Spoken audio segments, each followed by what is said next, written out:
Welcome, everybody, back to There Will Be Bets. I am your host, Cole Oxane. As always, I am joined by my co-hosts, Jake LaSalle and Drew LaSalle. This is your midweek episode here in the start of round two. We've finished all the round two game ones.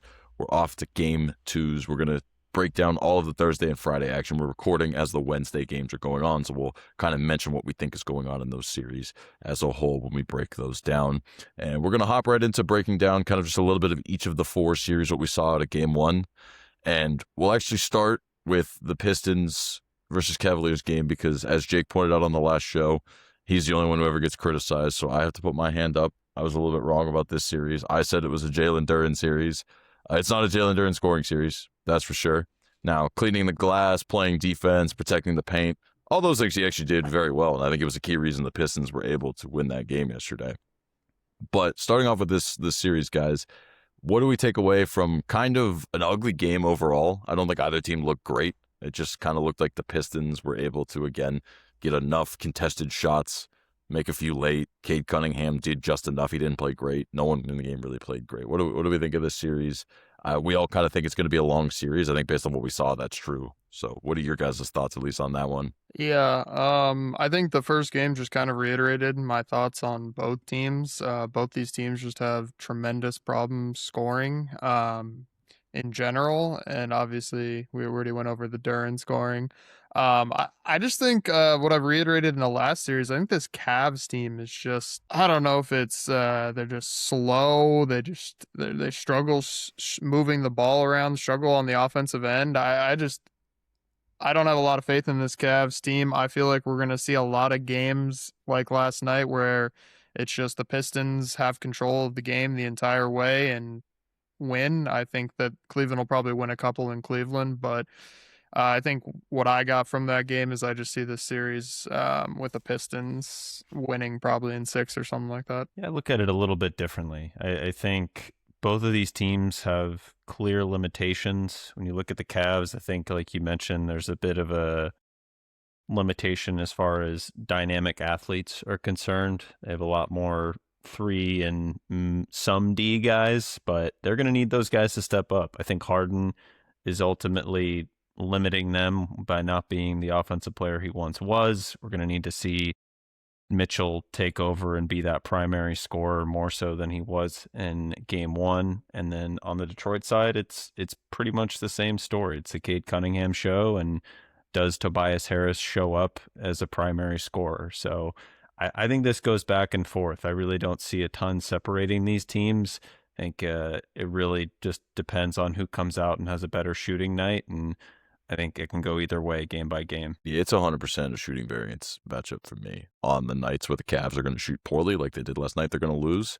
And the Pistons will just never shoot well. They're just not a high three-point shooting team. They did get a good performance out of Duncan Robinson, so that helped, and Cade can hit at times. But other than that, you don't really think of anyone on the Pistons as being a lethal three-point shooter, at least at this point in the current makeup of their roster. So I think that's a lot of what it comes down to. I think it comes down to coaching, too.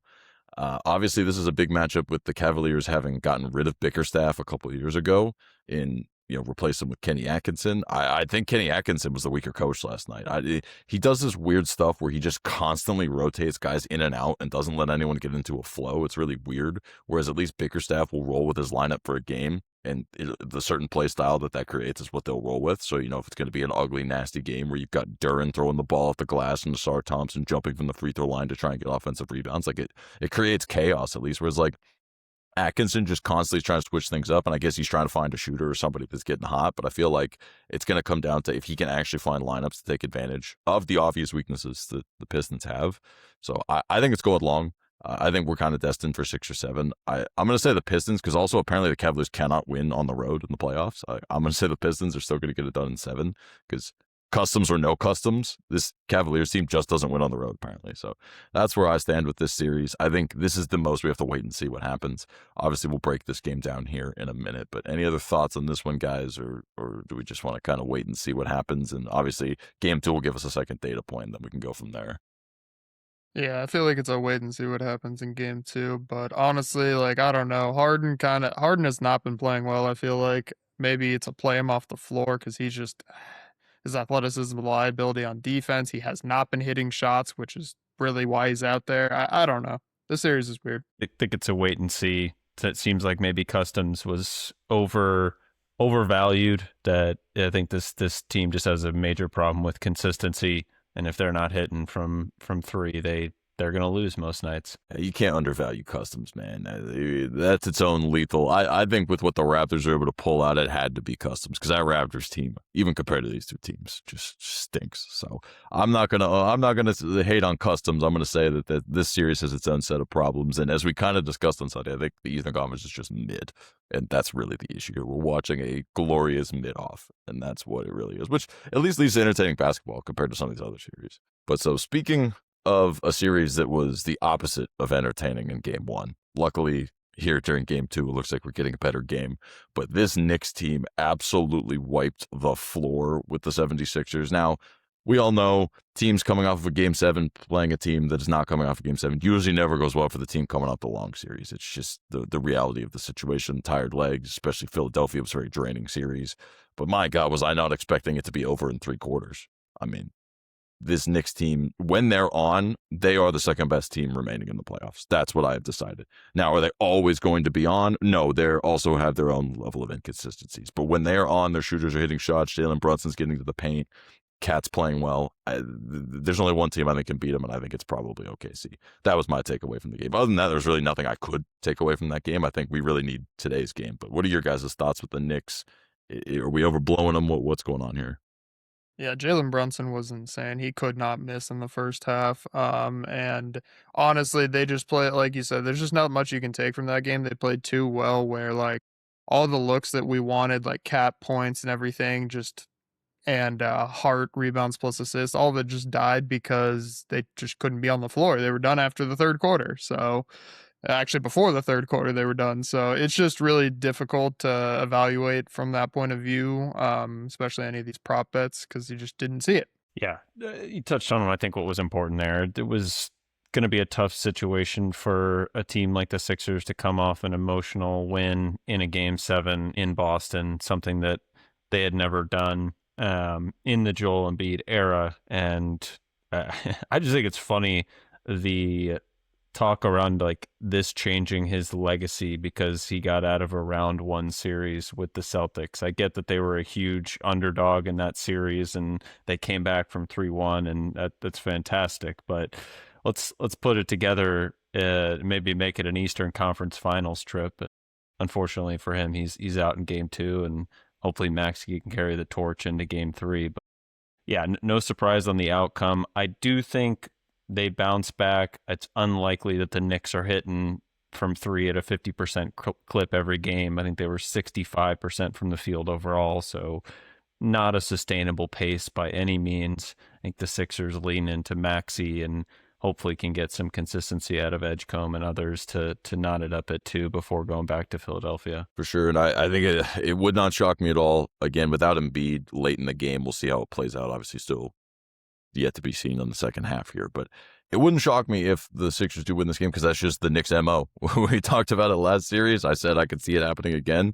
The Knicks love to come out, look good in game 1, then they love to get themselves behind, and then they love to come back in game 5 and win the pivotal game. It's what they've done for years at this point in this Brunson. Obviously, Cat, when he's been there, but even dating back before Cat, like that's just been this Knicks' MO whenever it's been built around Brunson. So wouldn't shock me to see that play out. And I kind of think you get a little bit of that like Patrick Ewing theory of Embiid being out, change up the lineups, have to play smaller, which means that the Knicks can't play Mitch Robinson very much, because with no center on the floor for the 76ers, it really limits him, and then they'll just foul him anyway. So like kind of changes what they want to do too. So we'll see how the rest of this game plays out. I agree with the take on Maxey too.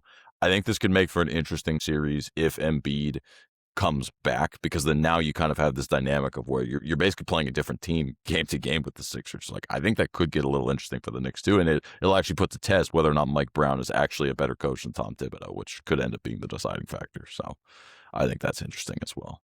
Jake, anything else you got?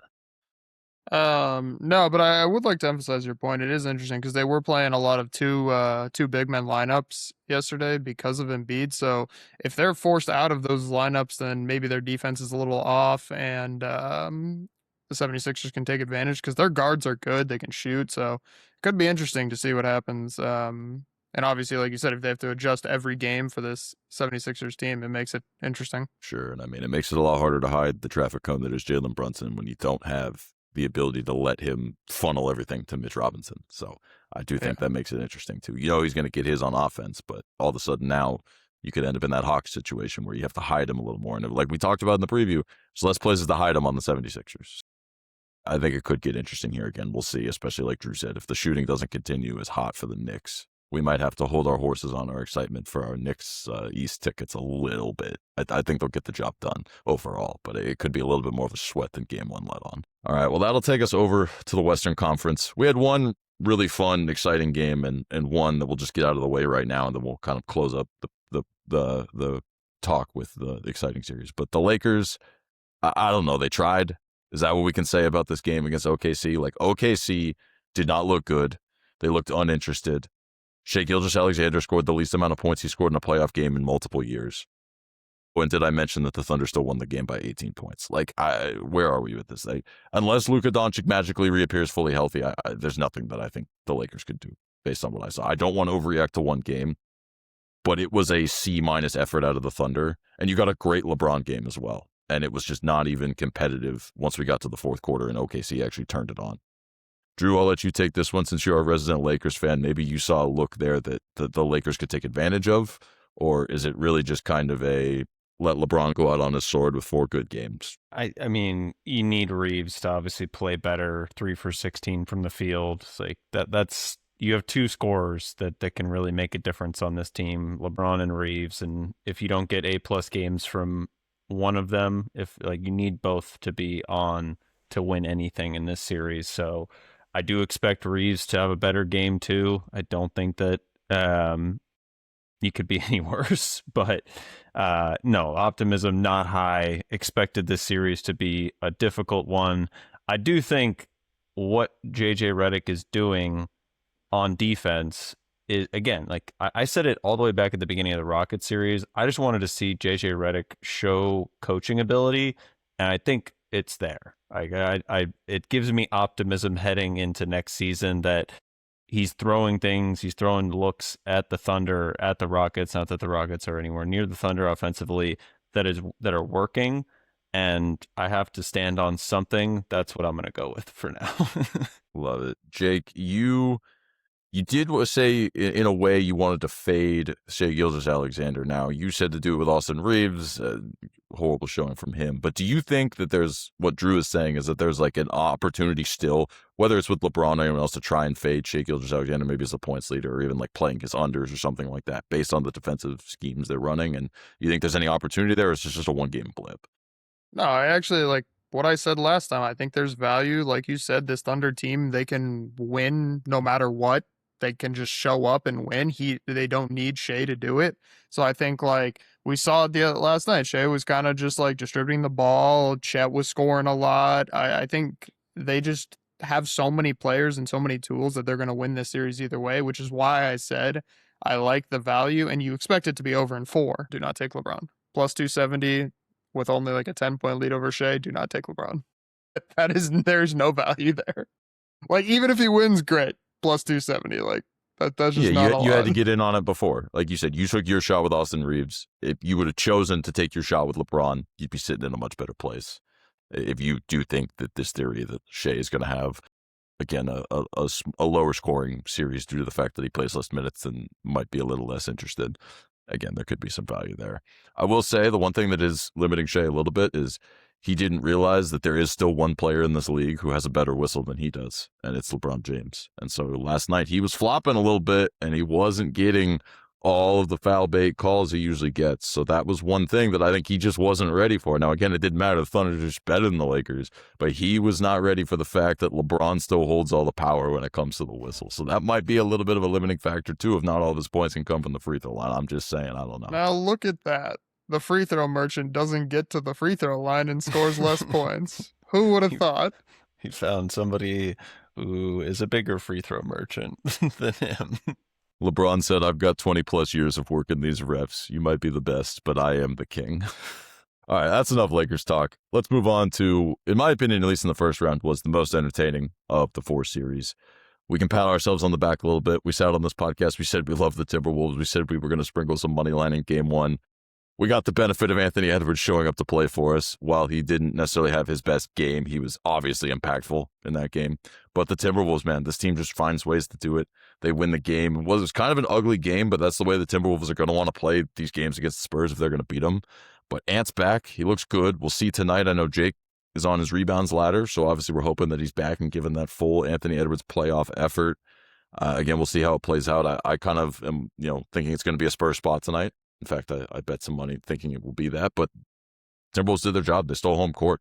So what do we make of this series, guys? Do we think that the Timberwolves are still live like we thought, or do we think it was more of a fluke? What are we feeling? I know I'm feeling pretty positive, but what about you guys? I'm feeling extremely positive. Big T-Wolves fan going into this series. I really liked the performance from them, and I would like to say there's a lot of series left, but after game one, I was right on the Gobert. He was an exceptional defensive presence for the team, and honestly, that was the reason they won. Like you said, Ant played well, but obviously you could tell he was limiting himself. It was mainly just on the defensive end. They completely shut down Wemby.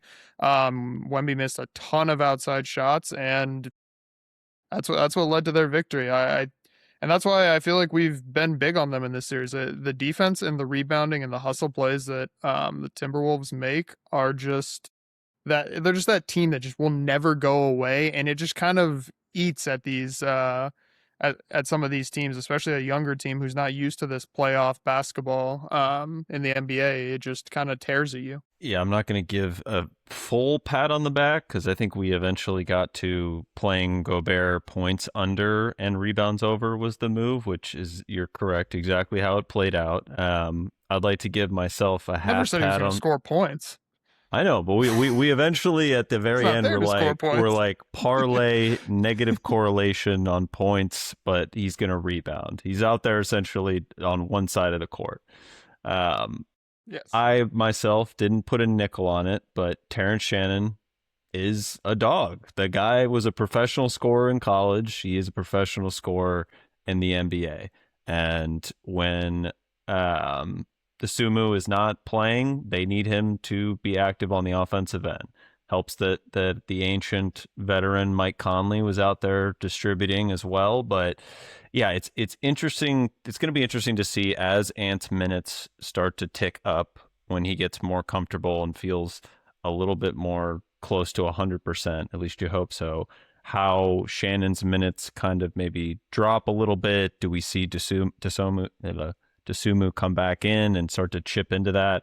Because I see Shannon's points again at 8.5, and I feel dumb not playing it, but there's so much fluctuation with the injury list on the T-Wolves and how Finch is distributing minutes that it's hard to kind of gauge, but it's definitely the team that appears to want it a lot more and is playing with a chip on their shoulder as they've been doubted the entire playoffs. Yeah, I would say that this series, more than any, is the one that proves coaching does still matter in the NBA. Chris Finch is the better coach in the series. And what's funny is Jake is right that for 3/4 of that game, having Rudy Gobert on the floor made a huge difference on defense. But then Chris Finch knew exactly when to go small.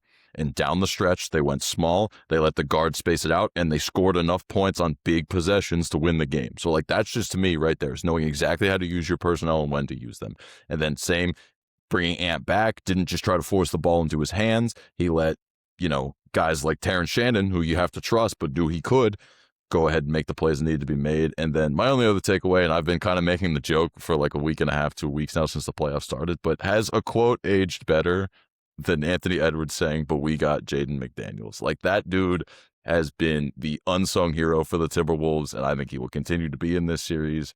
And I think Anthony Edwards is right. Who needs Kevin Durant when you have that dude playing the way he's playing right now? But I think we're in for a long series here. Victor Wembanyama is an alien. You can slow him down, but he's going to get his in some of these games. So it will not shock me if he comes out and puts up a 30-piece in one of these games. It won't. But I think the longer the series goes, the healthier Ant gets. That's when coaching and all these other elements that we've talked about come into play.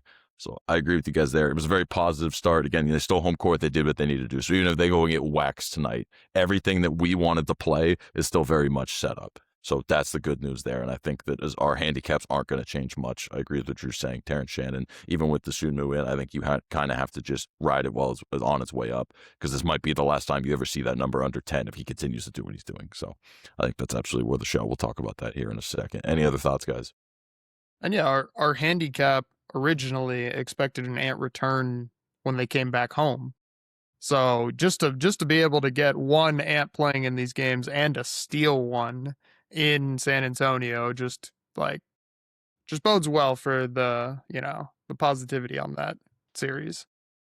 Yeah, that's very true. I think it's very much a possibility that if they go ahead and even if they don't win, but they play this one close, like the Spurs are not going to be feeling great, even if they scrape out a win going into Minnesota. And frankly, if we're talking about just on a game by game basis, I kind of want the Timberwolves to maybe lose this one, and then we get that good advantageous spot coming home off of a loss in Game 3.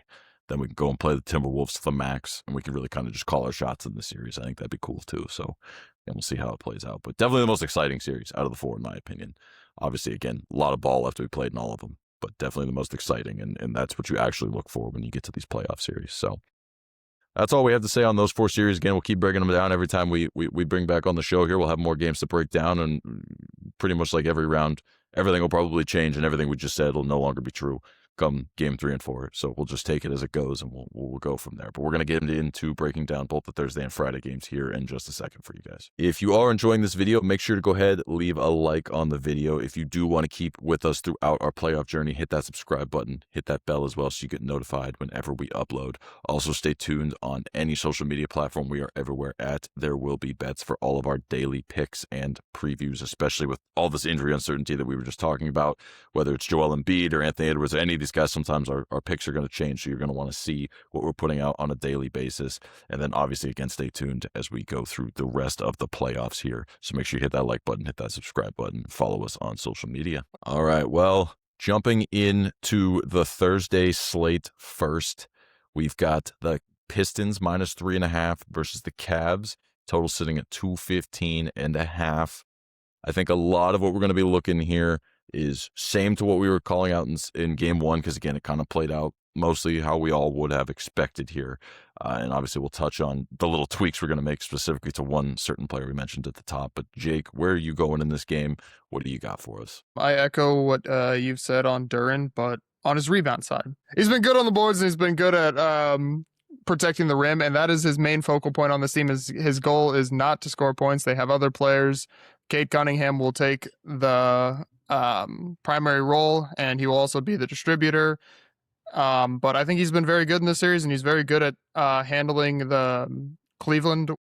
Cleveland wants to take it to the hoop more, and he's been great at stopping that and forcing them to shoot outside, and they've been struggling outside with their other defensive players. So I think the Pistons look good in this one, and I think he is a valuable aspect of that. Totally on board. I think not only do you take his over 11.5 rebounds, I think we go ahead and ladder it up a little bit. I think you play it at 14 plus, 16 plus. Those are the ones I saw out there. If you can get the numbers in between there, it's great as well. I think we saw an okay rebounding performance out of him. There were quite a few tipped balls that he just wasn't able to get his hands on. They ended up out of bounds or in someone else's hand. There were a couple of times where he did the kind of turn away and let somebody else take them. That's all the variance of taking rebounds. So I think if some of those go our way, you could easily see him climbing up that ladder really, really fast. So love that look from Jake. Drew, you want to take somebody else crashing the boards in this game. It's someone who was good to us in round 1. What are you looking at? As you say, you're talking about balling it up in somebody else's hands. That guy is Tobias Harris. This dude has been a printing press on his rebound props through 2 series so far. It's generally been floating in the 6.5 range. I'll be on it again. He just continues to be involved in the action on the defensive rebounding side of things. I talked about the reliance the Pistons have on him to create offensively as well, but that comes with being on the floor, and he continues to play heavy minutes in the playoffs here and continuing to do so against the Cavs. So I like his rebounds again. If we could get less minutes from Asar, I think both of these could hit, because he's kind of chipping into both of their rebound numbers, but we'll see. There are lots of missed shots in these series. Nothing new that we're echoing there. Yeah, as much as I would love to see Asar not be out there, he's crucial to them. He's probably gonna just ramp up the minutes with how much chaos he creates and how ugly this series could be. So unfortunately, I don't think that's gonna happen. But maybe we can get these tall guys just to keep it away from him a little bit, and that works in our favor. So yeah, maybe that's something to hope for. Other than all that rebound stuff, the only other look I really have here is I lean Cavs money line. Again, I think this is a long series. I think I'd be very surprised if we didn't get to game 5 and this was 2-2. Now, the way the Cavs have played on the road, it could easily be that they lose 2 on the road, win 2 at home. Wouldn't shock me. I covered it at the top. Shooting variance is kind of what's going to decide this series. I think this could be a better shooting day for the Cavaliers. I think if Donovan Mitchell can shoot any better than like the 38% he continues to shoot from 3, this game could look a lot different. If James Harden cans a couple better looks, if Evan Mobley gets it going a little bit. So I will take the shot. Obviously, like we've covered in the series, if you like teams to cover, especially when they're a small underdog, you got to like them to win. I'll just take a shot on the money line. I'll mess around with 3.5 points. So that's my only other look here, but definitely love the rebound looks better than trying to play a side right now in this series. Let's move on to, again, yay, such a fun game to watch. The Thunder, minus 15.5 versus the Lakers. Total has crept down to 209.5. That's even lower than the first game, and I have a feeling it's only going one way the rest of the series. Jake, you got anything for us here?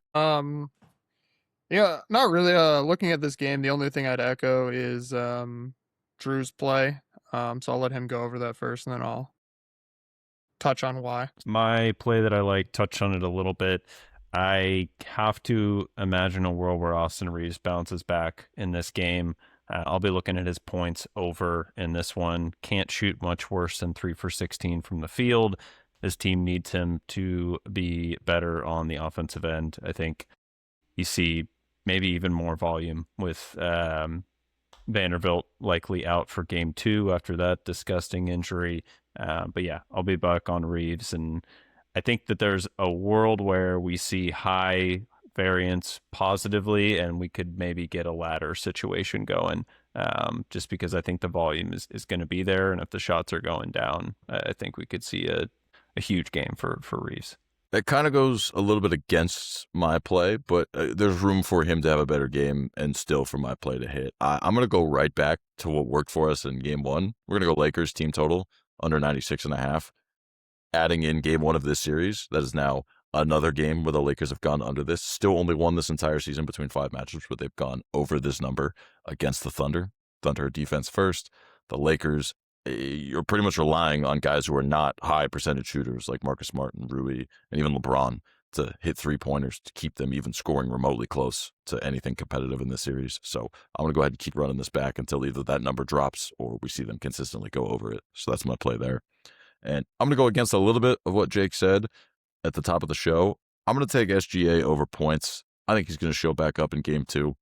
I feel like he's the type of player who pays way too much attention to what people think about him sometimes and just loves to get the little swagger back when he gets in these spots. And at the end of the day, this team can name their number. This is totally like an emotional, I'm just trying to read the vibes type of play, so I'm not going to go anything big on it. But I just have this feeling that a guy of his caliber is going to show back up, probably take a few more shots, maybe force it a little more, which tends to work out for him, especially if he does get a better whistle. Now, again, maybe the LeBron whistle's there. But I think I'm going to take a shot on his points over. And that's just a play I'm going to make. Again, nothing big because, again, blowout potential does limit the potential to go over this number at any point. So that's the only other look I've got. But, again, I think this series, there's not a ton here. I like what these guys said about Reeves. It does make sense to me, even if I am on the team total under. Anything else on this one, guys, or do we just kind of move on and kind of make this the redheaded stepchild the rest of the way? I agree with what Drew was saying with the Reeves. He's not going to go 3 of 18 or whatever the hell he went last game again. I feel like he's going to turn it around, shake off the rust, play better in the next game. I understand the shade points. I just, like I said before, I think every game is going to be a blowout, and I just don't see him needing to stay in the game or needing to do it. So that's the only thing I would be weary about that one. All right. Well, there you have it. That's that game. Again, super fun, super exciting game. Trying to find some angles for it. Let's move on to Friday. So obviously we don't have lines and numbers yet because both these games will be changing venues. We'll be switching home teams. They're playing tonight as we record. But we're still going to give our thoughts again series long. These are all pretty much going to apply to our thoughts. So first game on Friday is going to be Knicks versus Sixers. This game will be back in Philadelphia. Jake, What are you looking at based on everything you've seen so far that you're looking to play if everything holds come Friday? Yeah, it's a big based on today's outcome. I think that if the Sixers end up winning this game, I think that you go right back to the well and bet the first half Knicks numbers. It has been an absolute printing press, and especially off of a loss, they need to snap back into it, get the rhythm going again. I think that is a great play, and if the Knicks do end up losing though, and or winning, and go up 2-0, I do think it's a good Sixer spot coming back home, getting Embiid back. Teams just in the second round do not go down a 3-0 very often because they are better teams playing in the second round. So I think those are the two ways to look at it. I still could consider looking at the first half Knicks numbers just because of how good they are in the first half, even if they do win this game, but especially if the Sixers win. And then we've talked about it multiple times, Cat points. I think Cat is going to be a huge component in this series. Brunson obviously was the one who took over in game one. He couldn't miss. Eventually he's going to start missing some more shots. They're going to need to get it to Cat. Cat is going to do work, and he's going to be the reason they win this series. Yeah, that makes sense. And I think, like we talked about, I actually kind of think the Cat points feels better without Embiid out there, not even because of the defensive aspect, but the fact that it just means that there'll be less Mitch Robinson minutes. So again, unless they start putting in smaller guys to match the Sixers, I think it means you could see a few more minutes for Cat. And at the end of the day, Embiid, not a great defender, but a bigger guy. And so they are a smaller team when he's not there. And Cat's obviously going to get a lot of his points catching the ball top of the key, driving to the rim. Like that look a lot. Drew, what do you got in this game for us? Yeah, I'll let you touch on our boy Josh Hart, but I'll go with Bona rebounds, and this is very dependent, obviously, if Embiid plays or not. But you see, obviously, a huge spike in his minutes with Embiid out when games 1 through 4 in the Celtics series, and those rebounds really have cleared his number that you see pregame in each one of those. So I'll be looking there, assuming Embiid sits again. If he doesn't sit, I think I still like a different play here. I'll be looking at Paul George under assists and rebounds. He's primarily been a heavy scorer in the 2 games so far in this series. Was very much the case in the Celtics series as well, because you had Bona kind of taking over the rebounding effort in games 1 through 4, and then with Embiid back in the mix in games 5, 6, and 7. Continue to see Paul George really just being a professional scorer, not out there to facilitate, not out there to really get on the glass. So that's a play I'll be looking at as well. I think that makes a lot of sense schematically. And you're right about Paul George. He's being the one thing he was supposed to be when they brought him in, and that's a scorer. So I don't think he's going to change it up. He's been shooting well. I don't see him changing his play style. And in fact, I don't think they want him to. I think they've constructed this roster well enough that they don't need him to do anything else. So that makes a lot of sense to me as well. And then, as you mentioned, I'm going to touch on podcast favorite Josh Hart. Death, taxes, and Josh Hart rebounds plus assists. It is the closest thing we can get to consistent out of the Knicks, and this team's looked good in a lot of phases. But he has been a printing press on this number.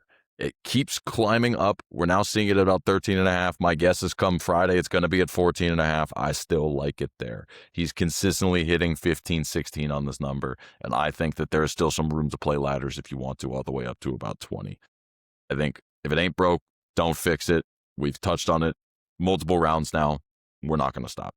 That's my take on Josh Hart, rebounds plus assists. I don't think there's anything more to add. Drew, if you have any other points, I know you were on this play as well.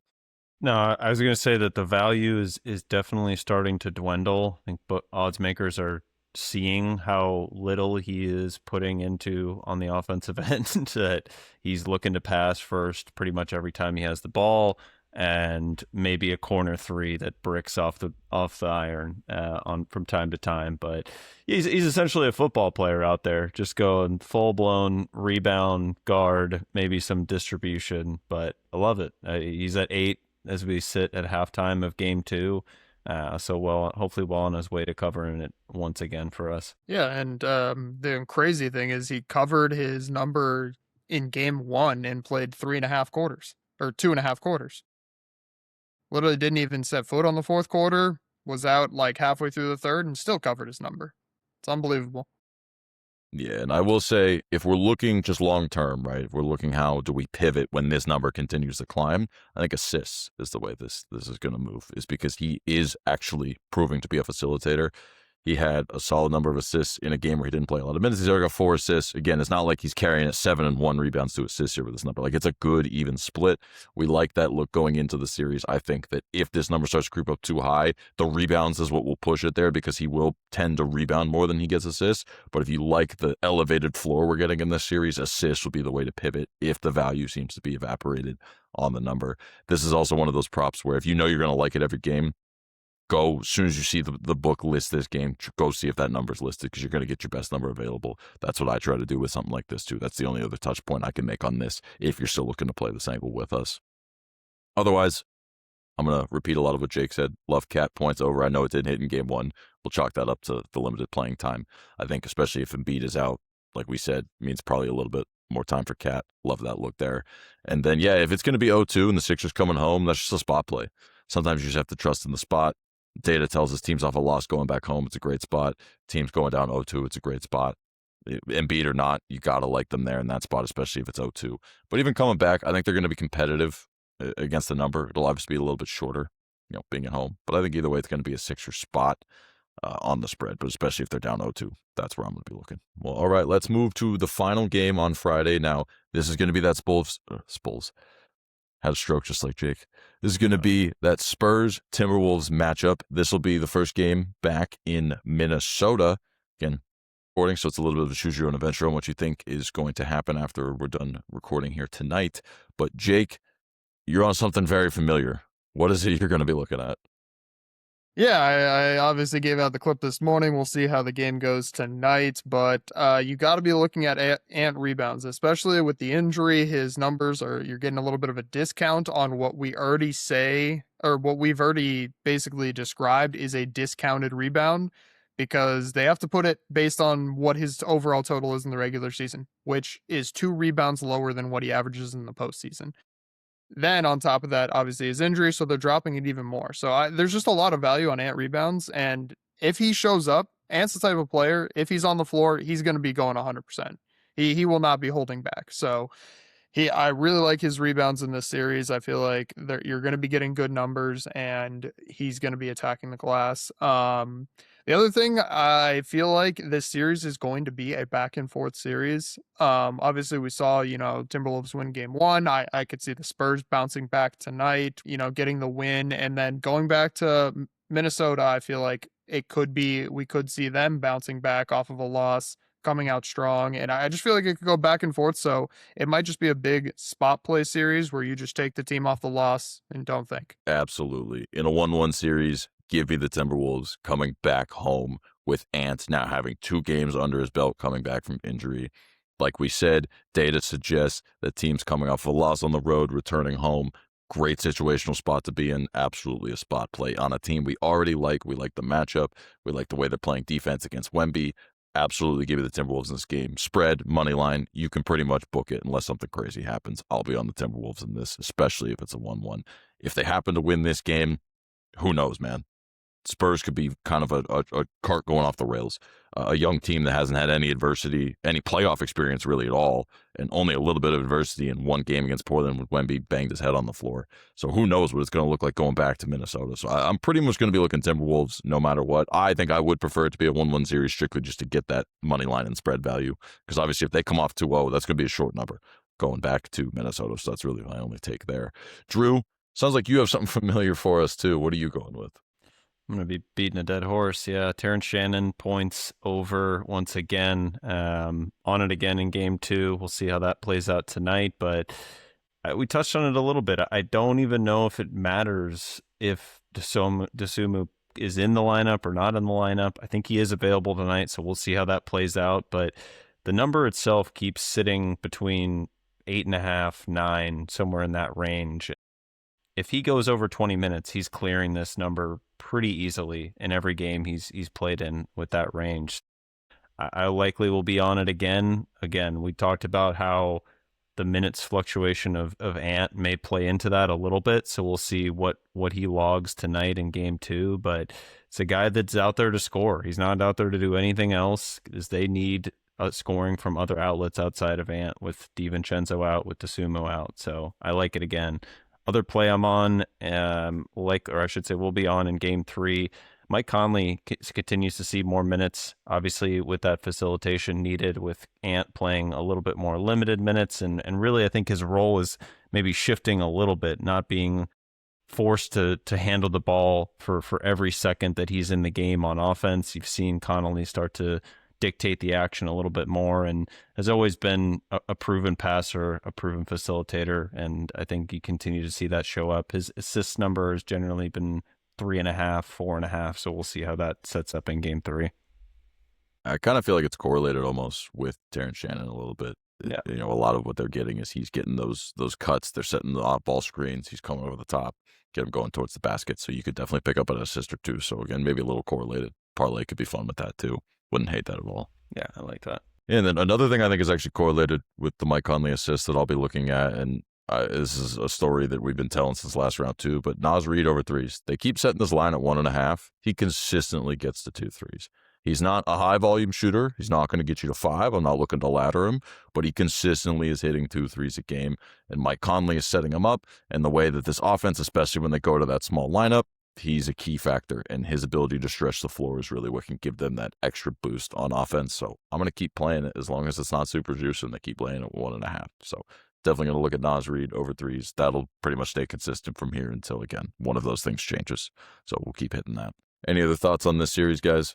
Or this game? All right, well, then we'll move to our last little bit of the podcast here. We're going to do our little bit of update on series betting. Obviously, early in the series is when you can find a lot of the good value on those series-long bets that you haven't made yet, or if you want to add to positions you took because of what you saw, that's what we're going to do here.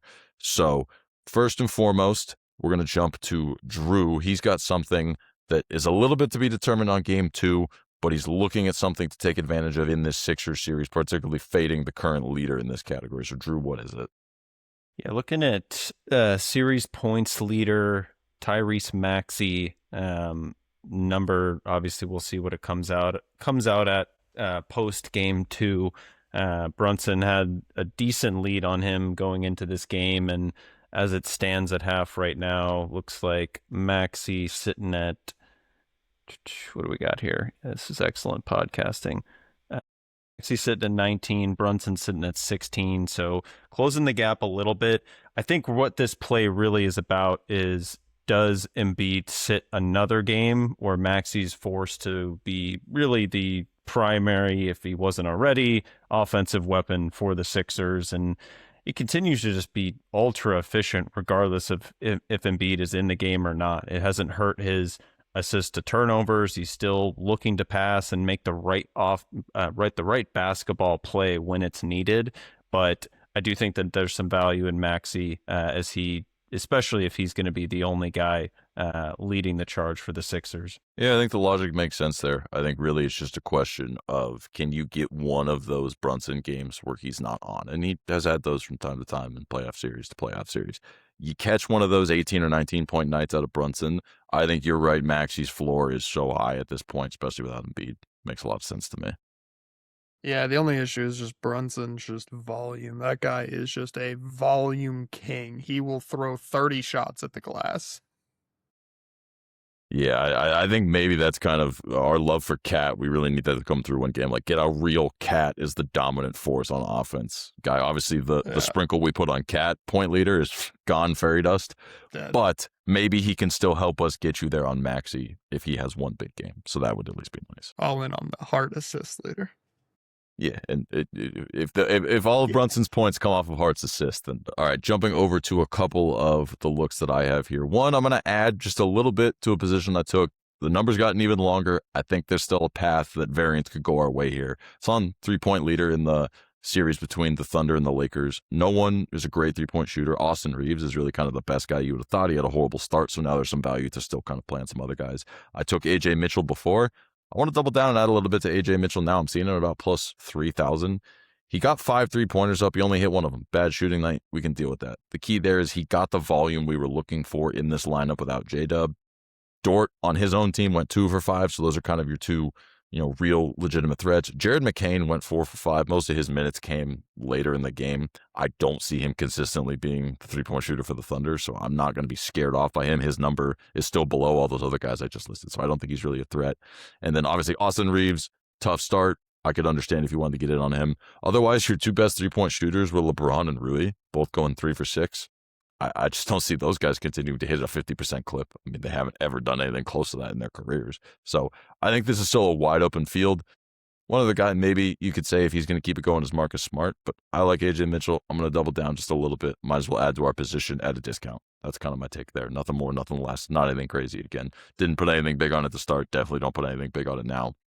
But I think the path is there for AJ Mitchell if he has a good shooting night. And then the other one I want to throw out here, and I know Jake disagrees and has a little bit of a different look on one of the two parts of this. So I'll give the first part first. I like Donovan Mitchell to actually finally put up a couple of these 30-point games that he is supposed to be able to put up. I think we saw the volume. We just need him to hit a few more looks.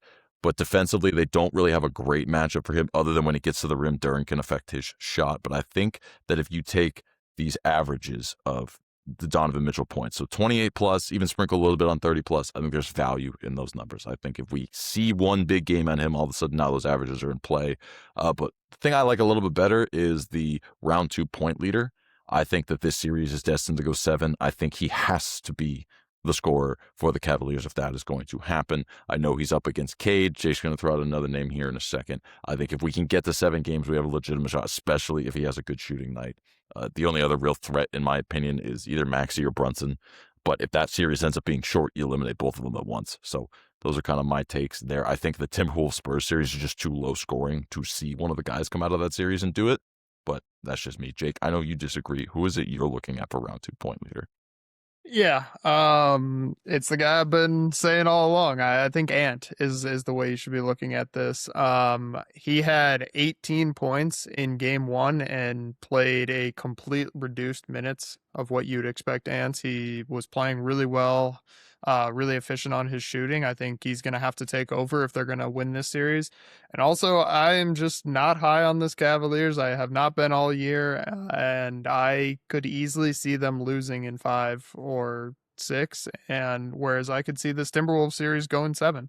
I think I still like the Ant look, even if you were to tell me both series is like right now. If you told me both series end in 6 games, I like the Ant look over the Mitchell look anyways. But I still think there's that extra thing where a little bit where I just think the Timberwolves series will be longer than the Cavs series.